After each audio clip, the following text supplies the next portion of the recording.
Bienvenue sur ICI Eco. Aujourd'hui, nous abordons les enjeux des négociations avec le Fonds monétaire international et du plan de relance. Nous discuterons aussi de l'importance de la gouvernance et la primauté de la stabilité politique, en compagnie de notre invitée Dr Nicole Ballot-Baker, économiste, professeure associée et chercheuse à l'Université Saint-Joseph de Beyrouth.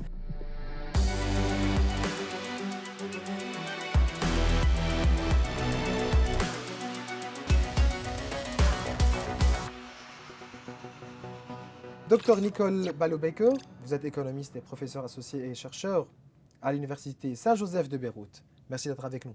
Merci pour l'accueil. Directement, on commence par la crise du taux de change. Oui. Qu'est-ce qui se passe avec le taux de change? Pourquoi est-il aussi volatile? Le taux de change est volatile parce que vous êtes dans un pays sans frontières. On ne peut pas déterminer un taux de change, évaluer, estimer un taux de change lorsqu'on n'a pas de frontières. SAIRAFA a été conçu pour uniformiser les taux de change. Et normalement, vous savez qu'une banque centrale, lorsqu'elle choisit un système de change fixe, elle devrait avoir assez de réserves pour pouvoir défendre ce taux de change. Sinon, elle se tourne vers le Fonds monétaire international, comme nous l'avons fait, mais avec un plan de relance cohérent. Et éventuellement, ceci mène à une dévaluation de la monnaie nationale. Cependant, dans notre cas, d'évaluer à combien, on ne peut pas savoir. SAIRAFA a permis de faire passer des transactions par le système bancaire et donc pour pouvoir évaluer... Mais d'un point de vue académique, Oui. comment interpréter l'intervention de la BDL sur le marché? Jusqu'à quel point la Banque centrale peut continuer à intervenir? Parce que maintenant, ça fait déjà d'ici une semaine, à peu près 10 jours, et 590 millions de dollars ont été injectés sur le marché, ou bien c'est le volume de transactions sur SAIRAFA, Oui. majorité injectée. Oui. Donc, jusqu'à quel point la Banque centrale peut continuer à intervenir sur le marché? Elle ne peut pas continuer pendant longtemps parce que, comme vous avez dit, les réserves sont en train de s'effondrer très rapidement. Cependant, SAIRAFA, par le fait que les transactions sont en train de passer par le système bancaire, ceci permet normalement à un pays normal de pouvoir estimer leurs besoins en devises et leurs besoins en dollars à partir de la balance des paiements. Et donc, savoir combien la Banque centrale pourrait continuer à défendre ce taux. Dans le cas de la BDL et de SAIRAFA, SAIRAFA a créé une bulle spéculative et la BDL était un des participants dans cette bulle. Il était obligé, le gouverneur, de faire ça, vous pensez? Moi, je pense qu'il faut essayer de calculer combien, à cause de SAIRAFA, on a ralenti l'impression de la monnaie en vendant et en achetant, combien on a ralenti l'impression de la monnaie et par conséquent l'inflation, et estimer combien, si vous voulez, on aurait perdu à cause de si la Banque centrale n'avait pas fait ceci. Donc c'est un calcul. Vous pensez quoi? Moi, je dis toujours que techniquement, la BDL a toujours fait ce qu'elle devait faire. Et sans avoir peur de le dire, parce qu'on parle technique et on parle science. L'économie, parce qu'aujourd'hui, dire ça, vous dire voilà, vous êtes du côté du gouverneur, du côté de la Banque centrale. Oui, et vous êtes du Hizb des banques et je ne sais pas quoi. Le parti des banques. C'est pas vrai. Je ne suis pas en train de parler de la personne, je suis en train de parler de l'institution monétaire, de la Banque du Liban. Certains experts ont lancé l'idée du currency board. Vous dites quoi? Non, je ne suis pas d'accord parce que M. Mata... pour stabiliser le taux de change, certainement. Pour eux, un currency board peut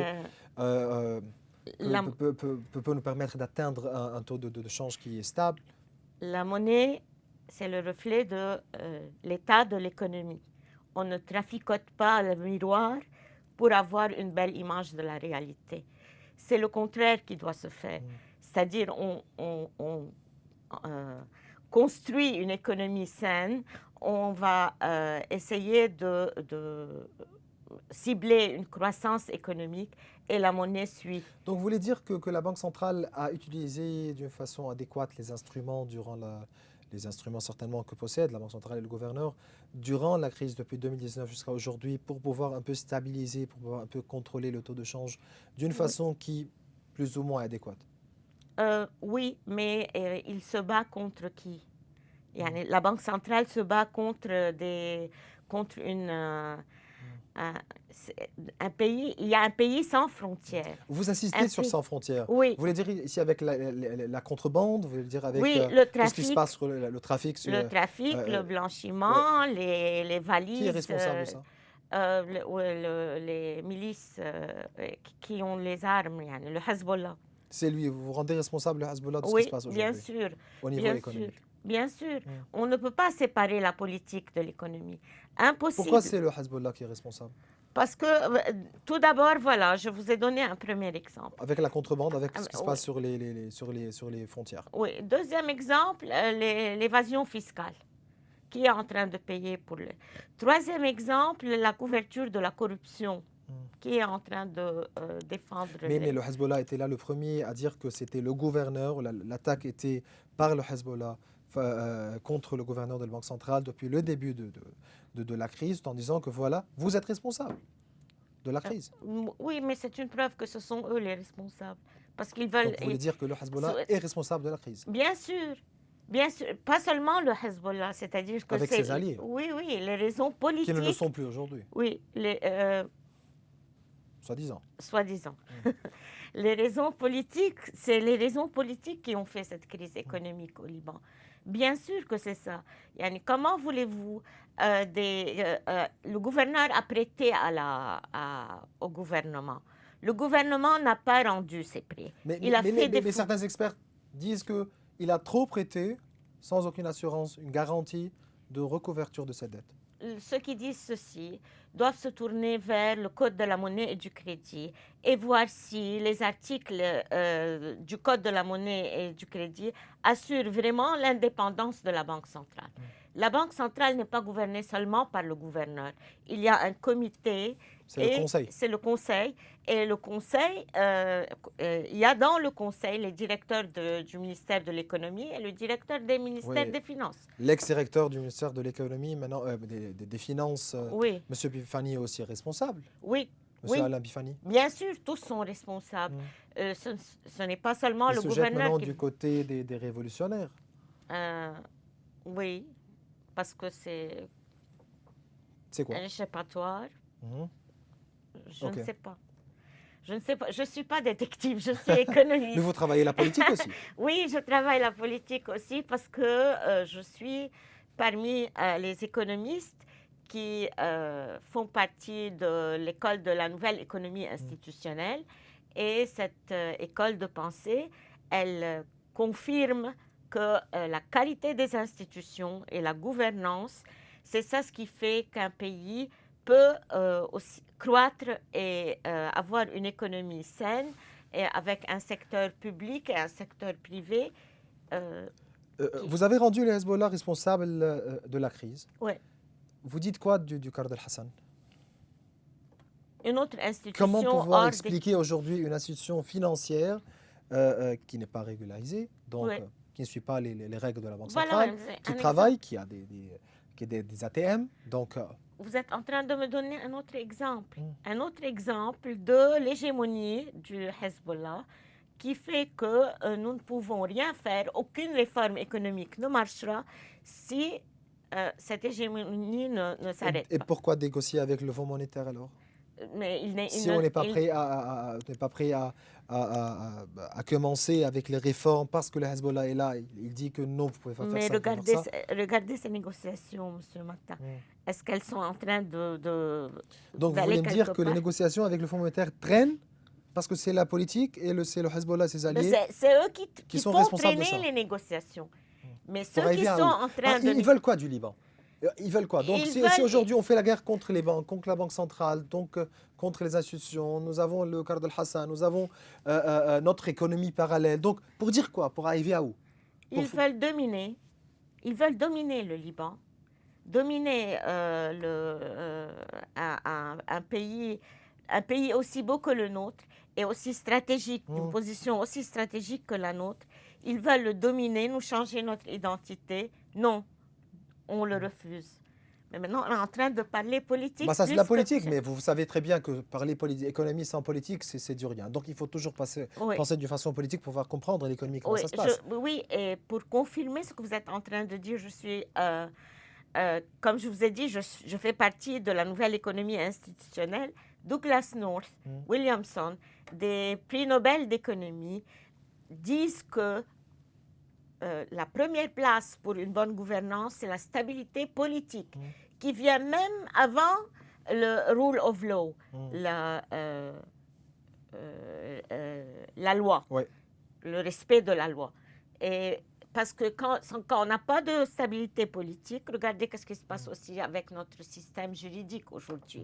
On a un nexus politico-économico-juridique qui, si on ne casse pas ce nexus, on arrivera Est-ce à qu'il faut nulle part. défendre le système économique libanais? Oui, Le bien système sûr. libéral? Bien sûr Le- que oui. Bien sûr que oui. Et pour C'est les bien. personnes qui disent qu'il faut remettre en question ce système parce que ce système ne fonctionne plus. Quel système alors fonctionne? Quel système?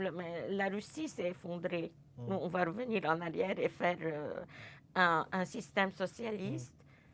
Excusez-moi pour ma franchise, mais Vous êtes moi aussi je libéral. Oui, bien sûr. Même à l'extrême.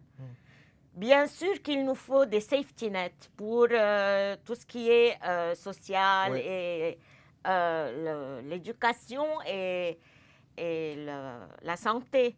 Les deux biens qu'on Ce sont appelle des plans de protection sociale. merit goods.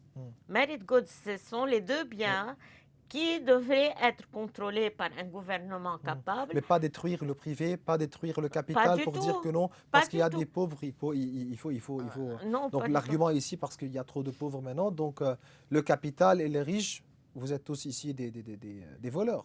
tout. Non, c'est pas vrai. Mhm. C'est pas vrai, c'est pas du tout vrai. Vous n'êtes pas voleur, je ne suis pas voleuse. Moi, j'ai pas d'argent. Et ni moi. Ils nous les ont volés. Mais avant de Ils nous les ont passer volés. au plan de relance, Ouais. l'affaire Riyad Salam et Radaoun, Oui. ça vous dit quoi au niveau économique d'accuser des banques de blanchiment d'argent? Je Au vais- niveau économique, pas de politique. Oui. Est-ce possible? Il y a quelqu'un qui a juste un peu de rationnel dans sa tête. Est-ce possible d'accuser les banques d'un pays de blanchiment d'argent? Mais moi, je veux poser encore une autre question. Le Riyad Salemi, qui a reçu des prix des organisations mondiales pour être le meilleur gouvernement qui a su combattre le blanchiment d'argent et le financement du terrorisme. Pourquoi maintenant, même des pays étrangers... Pourquoi on applaudissait Salam et moi, aujourd'hui on fait la guerre contre eux? Je ne sais pas. C'est aussi des raisons politiques, moi, à mon avis. Et ceux qui disent... Quel impact de telles décisions à propos des banques? C'est si une on- destruction du pays, c'est une destruction de l'économie. C'est le Donc, vous chaos. voulez dire que les décisions prises par le juge Radaoun, la juge Radaoun, ce sont des décisions destructives pour le pays. Bien sûr, ça va vous pousser vers une économie de cash qui sera Ouais. alors complètement souterraine, sinon noire. Et moi, j'insiste à dire que le marché, je ne l'appelle pas un marché parallèle ou bien le C'est le marché noir. réel. C'est le noir, parce que le réel ne contient pas des gens qui veulent détruire un pays, je ne sais pas comment... Donc, mais voilà, passons au plan de relance. Oui. Stabilité. Vous dites que l'importance pour atteindre la relance, il faut passer par une stabilité politique. Bien sûr. Donc, à titre confiance, mais aussi, il faut commencer aujourd'hui les réformes. Bien sûr. Quelles réformes il faut commencer avec? On peut rien faire avant de d'élire un Si vous nouveau- pouvez classifier les réformes d'une façon par rapport à leur importance. Ok. Électricité, Non, frontières, non. restructuration des banques. Non, moi je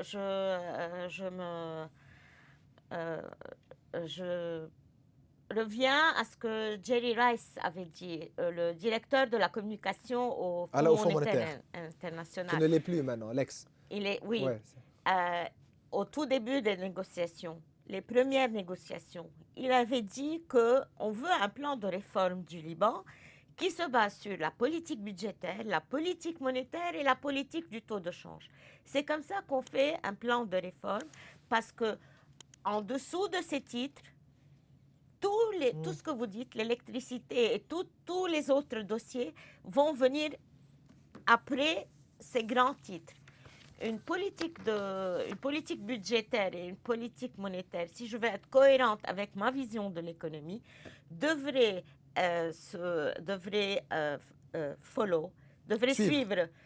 suivre des règles. Une règle pour limiter le déficit budgétaire, pour la politique budgétaire, et une règle pour arrêter l'impression de la monnaie ou l'augmentation de l'offre de monnaie que pour financer la croissance économique. Deux règles sous la limite du déficit budgétaire. Donc, il faut d'abord, au lieu d'augmenter les revenus par des tarifs douaniers et par des incohérents, et qui ne vont rien rapporter, du tout, parce que personne ne peut plus. En ce qui concerne la correction des salaires qui a été votée, ça va vous pensez que ça a un effet inflatoire aussi? Bien sûr, c'est ce qu'on appelle la spirale price-wage spiral. Les salaires augmentent. Les salaires, ce sont des coûts de production pour les entreprises qui vont augmenter leur prix. Quand les prix augmentent, les salariés vont Est-ce qu'on va passer à une hyperinflation, vous pensez? Mais bien sûr, on l'est déjà dedans. Mais bien sûr, depuis longtemps. L'hyperinflation? Oui, bien sûr. Comment s'en sortir maintenant? Par les réformes? Oui, bien sûr, par les réformes. Réduire mais est-ce qu'il ne faut pas rendre quelqu'un responsable? Mais bien sûr. Jusqu'à nos jours, pas de réforme au niveau de l'électricité. Okay. Pourquoi? Ils ne nous ont pas laissé. Non, haram. Ouais. Donc, les frontières, contrebande... Monsieur Matta, le Fonds monétaire international, lorsqu'il met une hiérarchie des responsabilités, d'abord vient le borrower, l'emprunteur. Ensuite, dans une banque, par exemple, l'emprunteur. Ensuite, les actionnaires. Ensuite, les autres managers. Ensuite, le gouvernement, parce que c'est lui qui garantit les dépôts. Et en fin de compte, les déposants. Notre problème, c'est que le gouvernement est en tête de liste au lieu d'être en fin de liste. C'est lui le responsable premier et dernier de tout ce qui se passe. Mais l'ex-premier ministre Hassan Diab est sorti dire que voilà, on ne va pas payer notre dette. Vous vous rappelez très bien du défaut? Oui, je me rappelle du défaut. Et qui nous a coûté combien? Je me rappelle de plusieurs économistes qui, dans le temps, disaient que oui, il fallait faire défaut parce que c'est mieux de garder les réserves pour les déposants, etc. Et on a déposé plus que 20 milliards de dollars sur les subventions? Oui, les subventions. Mais voilà, mais aussi l'histoire des subventions, c'est une histoire de mesure à l'envers. Est-ce qu'il faut rendre le gouvernement Hassan Diab responsable du coût qui a été payé en ce qui concerne le défaut qui a été fait? Pas seulement. Et même les maîtres de Hassan Diab aussi. Vous retournez à dire que c'est le Hezbollah? Oui, bien sûr. Bien sûr, quand vous avez une milice à l'intérieur de l'État, forte, qui a les armes, et qui est... Mais maintenant, avec l'accord iranien, saoudien, espérons que ça ce sera un moyen de revenir vers le Liban que nous voulons, que nous tous nous voulons. Mais est-ce qu'on serait considéré comme collateral damage? Collateral damage au niveau du deal qui a été aujourd'hui signé entre ces pays-là. Nous, on va être revendu. Le Liban va être revendu, vous pensez, en politique maintenant? On ne va pas les laisser. Donc, il me reste quelques minutes, mais avant de clôturer cette discussion, vous parlez aussi de stabilité politique. Oui. Aujourd'hui, on peut voter après un nouveau président, on peut élire un nouveau président. Est-ce que tout président aujourd'hui peut aboutir à une stabilité politique? Bien sûr. Même si ce président-là ne fait pas partie du côté politique ou bien de l'école économique à laquelle vous faites partie? Non. Le nouveau président, moi je n'aime pas dire le nouveau président doit être souverain, parce que c'est ipso facto, il doit être souverain. Alors qu'est-ce qu'il doit être? Traître. Donc il faut qu'il soit libanais, pur. Et je veux dire par là qu'il aime ce pays et qu'il ait dans sa tête l'intérêt du pays, pas nécessairement en étant un dictateur ou agressif. Ouais. Non, on peut être diplomate et essayer de trouver des solutions avec la communauté internationale afin de sauver le Liban. Mhm. Nous pouvons faire ceci. Et voilà, donc c'était un grand plaisir, docteur Nicole On a- Ballo-Baker. Économiste, c'était rapide, mais voilà, Oui, ça ne sera pas un la peu dernière trop. fois avec nous. Donc, à la prochaine. Économiste, professeure et chercheuse à l'Université Saint-Joseph de Beyrouth, Oui. Nicole Ballo-Baker. Merci. Merci à vous. Que de souffrances résultant de l'irresponsabilité, de l'incompétence, de la corruption en masse, où tout un peuple ici au Liban est pris en otage, au service de ceux qui trament dans les coulisses des politiques qui cherchent à sauvegarder leurs intérêts. Vous pouvez revoir l'intégralité de cette émission et de toutes nos émissions sur tous nos réseaux sociaux. Bonne soirée.